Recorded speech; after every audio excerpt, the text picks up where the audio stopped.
Well, let me tell you that Jeff was definitely here.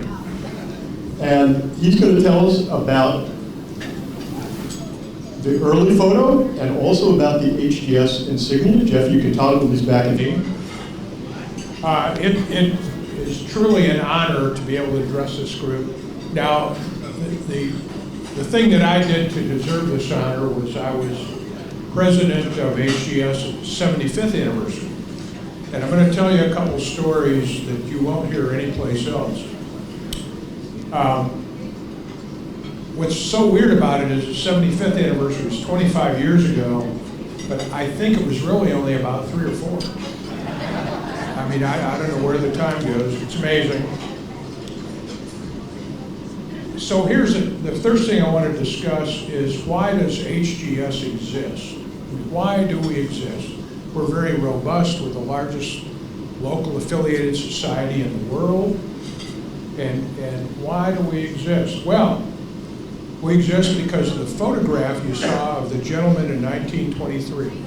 Our parent organization, AAPG, which was founded in 1917, decided to have a convention in Houston. Now, at the time, that was a radical idea because they thought Oklahoma was the center of the oil industry. And of course, then we had Spindletop and we had many developments that were changing the world here in Houston.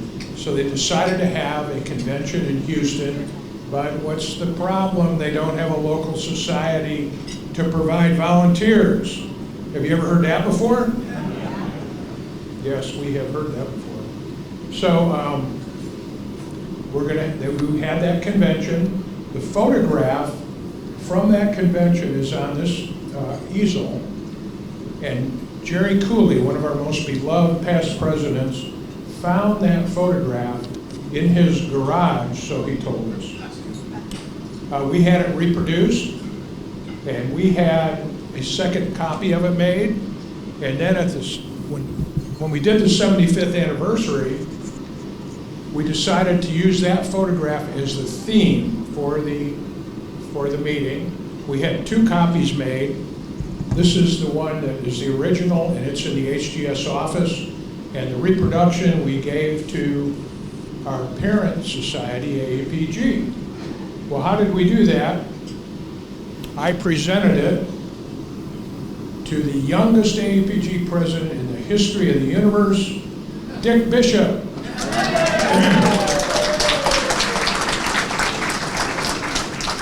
And both of us are still around. It's pretty amazing.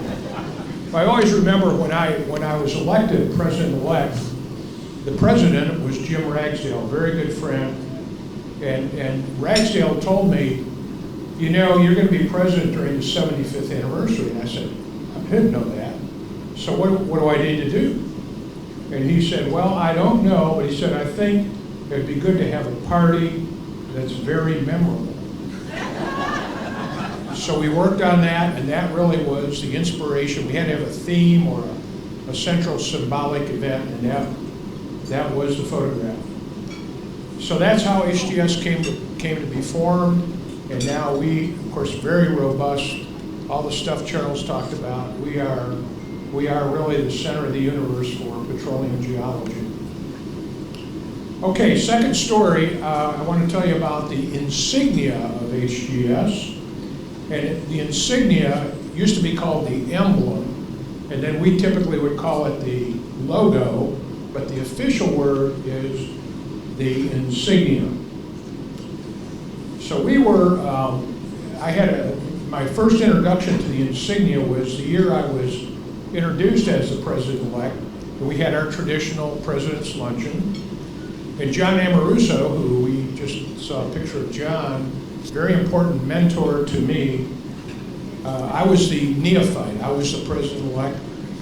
And we had the luncheon, and we're going to have a great time in the old Petroleum Club in the wine room, drinking wine. We always do that. And John Amoruso came up to me and said, Lund, that's always a bad introduction, who the hell changed the insignia? Well, the insignia, it turns out, is very symbolic and has great historical references, and I'll talk about that in a second. But 2 years before I was president, and I don't even know who the president was, and I won't look, the board voted to simplify the Insignia. And they did that because back in those days, as all of our editors know, before you had the software to do publishing, it was challenging to do complicated diagrams and pictures. And so they voted to simplify the Insignia. Well, John Amoruso told me it looks like a damn cross-section of a swamp. So I said, well, I better fix that. So what I did then immediately was research the Insignia. We fixed the bulletin. We now have our original Insignia, and it's very important to us. And I'm going to tell you just a few facts about it. How did it come to be? It was a result of a proposal by the president in 1936 to have a contest to design the logo, or the insignia as we came to call it. A member of HGS won that contest.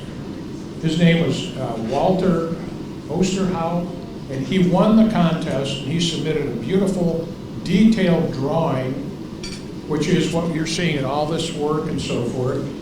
And here's what his story was. He said, well, this represents the history and the vision of HGS. We have a salt dome with petroleum. Of course, Michael Hale Moody, one of our most important past presidents and legendary geologist, gave us much of the information about salt dome petroleum geology. The year 1923 was the year we were founded. The rig, the derrick above it, is a symbol of success to all petroleum geologists, not necessarily all politicians.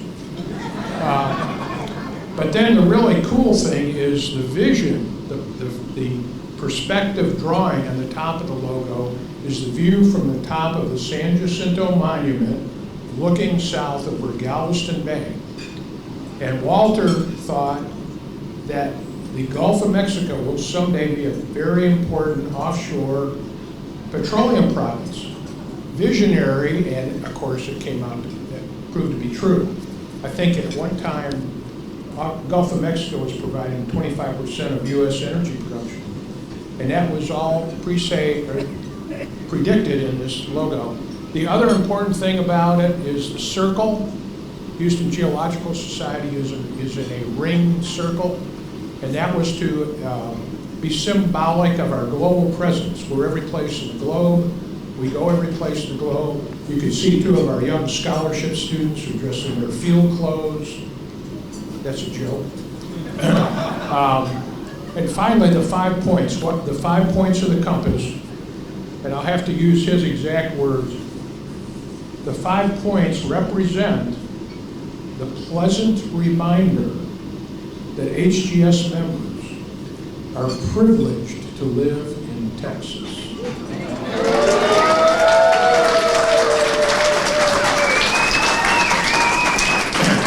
And my quick conclusion, once his design won the contest, the HGS Auxiliary created a podium cover by hand.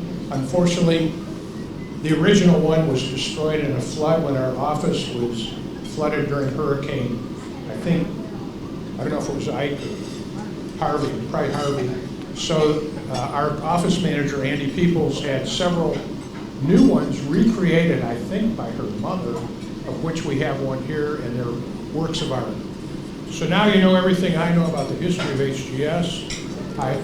I'll just close by saying I have been so significantly impacted in my career professionally and personally.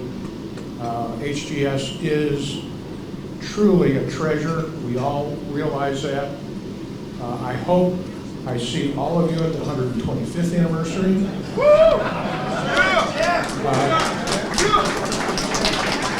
My wife indicates that's unlikely, but I'll only be 101. So, God bless HGS, and let's move on to the future. Thank you.